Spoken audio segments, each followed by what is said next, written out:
Zadra, Iron Gwazi, Steel Vengeance, RMC as a whole. Every coaster this company puts out is great, often being considered some of the best coasters in the world. This company has an amazing lineup top to bottom, with ejector airtime making up the majority of these rides. But what if there was something to top all of these coasters? Even the king, Steel Vengeance.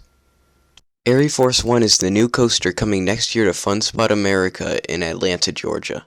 This coaster, while quick, appears to offer one of the most exciting and unrelenting experiences on any coaster in the world. This coaster is element after element and never lets up, except for on the 0G stall, which is the only spot on the ride that slows this intense pacing. Let's go through this layout real quick. The ride starts with 146-foot drop at an 83-degree angle, immediately hitting that top speed of 64 miles per hour. Right after, the ride rises up into a whippy dive loop, delivering a shit ton of airtime and laterals that transition into solid positive Gs in the pullout. After a quick ejector hill, the coaster rises up into a 0G stall that I mentioned earlier, which looks to be one of the best because of how slow it goes through the stall. After a whippy exit from the stall, the ride flies through a massive outer banked camelback with intense and sustained ejector airtime.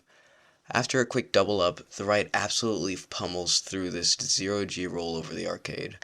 This element may deliver some of the most intense whip on any RMC, even challenging the cutbacks on Intimidator 305. After an outer bank turn and a positive G-filled turn, the ride flies through another barrel roll, equally as whippy as the first, and then to the finale. In this finale, the ride delivers not 2, not 3, but 6 airtime hills in a row, each one delivering thigh-bruising ejector airtime. Finally, the ride slams straight into the brakes. So, what do I think of this ride? It looks amazing. The only RMC I've ridden is Twisted Timbers at King's Dominion, but Arie looks shit all over Twisted and uses triple camelbacks to wipe its ass. Those last 6 hills alone look to give the same level ejector as the camelbacks on Twisted. So yeah, I think this is a pretty good ride. But how does this compare to Steel Vengeance? I've never ridden Steve, but from what I can tell from the POVs, the ride appears to get fairly repetitive, and by the end, the ride is just too much. But Arie is the perfect length, so it never gets boring. It also has a perfect balance between every force, and not any single one of the forces gets stale, which Steve struggles at because of its lack of positives.